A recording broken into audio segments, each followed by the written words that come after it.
Hey folks, John here, Old Hickory Forge, welcome back. So we've all been there, you're just starting blacksmithing out, and you need some tongs. You ain't got no tongs, to hold stock to make tongs with. So this video is just going to be about how you can make a pair of 3/4 inch V-bits for handling 3/4 inch stock for making tongs out of. There's a million tong making videos on YouTube, many of which are good, some of them aren't so good. Some of the more common ones that I see have the most views are people just taking a piece of 1/2 inch round or 1/2 inch rebar, flattening out a boss, flattening out a jaw, and calling it good. And, you know, kind of like this. You see how it's just 1/2 inch round, flattened out boss, flattened out jaws. I made these when I've been blacksmithing for about 2 weeks, so I know they look like crap.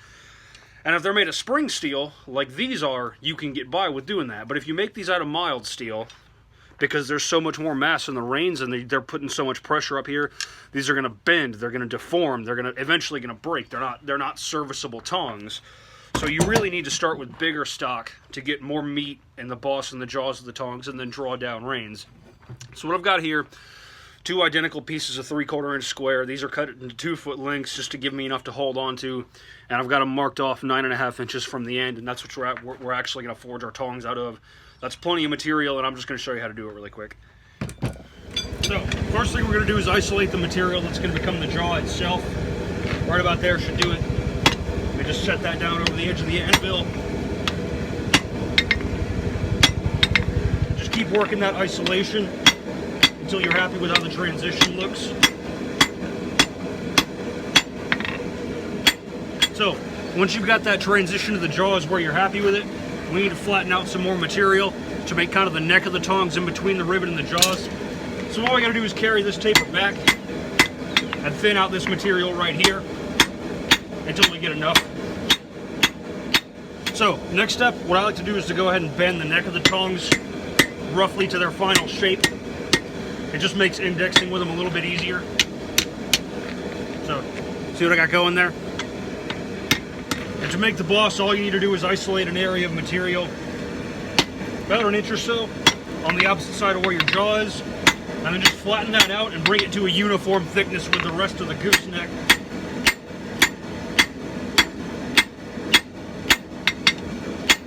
So now it's time to draw out reins. You're just going to start right back here behind the material you isolated to make the boss, and you can use whatever your preferred method of drawing out is. You know, you can use the edge of the anvil, going a 1/4 turn each time, or you can go to the horn of the anvil, or you can just hold it at an angle and forge out a square taper. Whichever you like to do best. I usually do the edge of the anvil because it's the fastest. And when you're holding the material in your hands like this, it's easy to turn 45 degrees every time, or 90 degrees I should say, and draw out reins pretty quickly.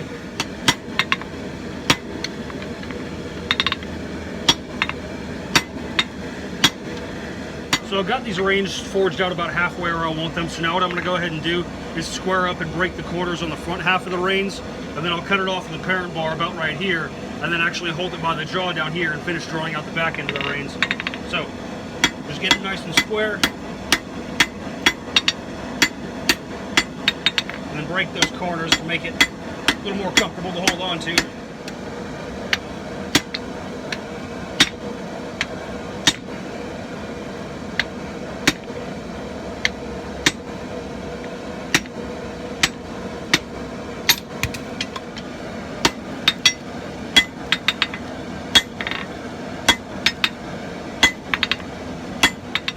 Got the back half of the reins drawn out. Now I'm just going to go up and down the length of the whole thing and break the corners and smooth it out as best I can.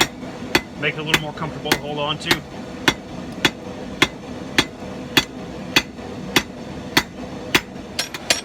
So now we need to split the end of this thing so it'll accept a piece of square or round stock. So I've got it chucked up in my vise with a piece of flat bar supporting it so I can go through with a chisel and just split it open. If you want to, you can do it with a disc cutter or a hacksaw or anything like that. This is just what I prefer. Now that you've got the reins drawn out and the jaw split open, it's time to punch the hole for the rivet. So just hold it between your legs, find where you want to put that rivet, and punch a hole. Nothing to it really. A pretty cool trick for getting the hole in your tongs to be the perfect size for your rivet is to use a little sizing drift like this. This is a 3/8 one. I use 3/8 inch stock for my rivets. Basically, the way it works This is just tapered on both ends so you can beat it all the way through. You put it into the hole you punched, and then basically just beat it through. And you got a perfect 3/8 inch hole for your rivet.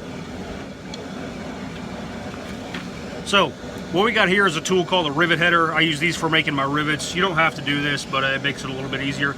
Basically what we got, because I use 3/8 inch stock for my rivets, I've got a hole that's a 1/64 of an inch bigger than 3/8, drilled in here about an inch deep. So what I can do is take my rivet stock, stick it in here, then take a hammer and upset it just like I would if I was making a nail.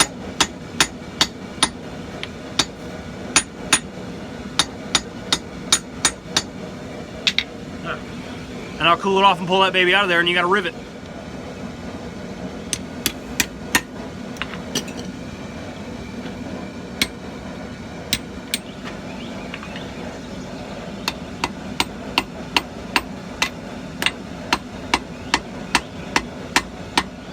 Once your rivet's installed, it's just a matter of working the tongs and bringing the jaws into line and getting everything mating up how it should, bending the reins where you want them to go, and sizing up the jaws for the stock you're going to be using.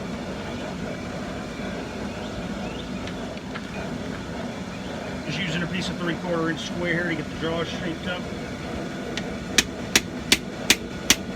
And to fix your reins how you like them, all you got to do is put your piece of stock in your jaws so they don't deform. And then bend and hammer them together how you want them.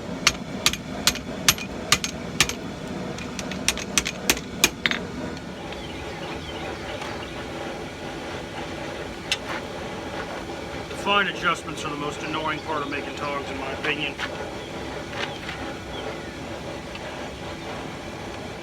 Last step, just take a dull red heat or so, work the tongs till they're moving freely, and then quench them while you work them. And this will get everything moving together like it should. So there we go. Nice, thick, heavy-duty pair of 3/4 inch V-bits for holding 3/4 inch square, 3/4 inch round for making tongs out of. So, tong making tongs, made without tongs.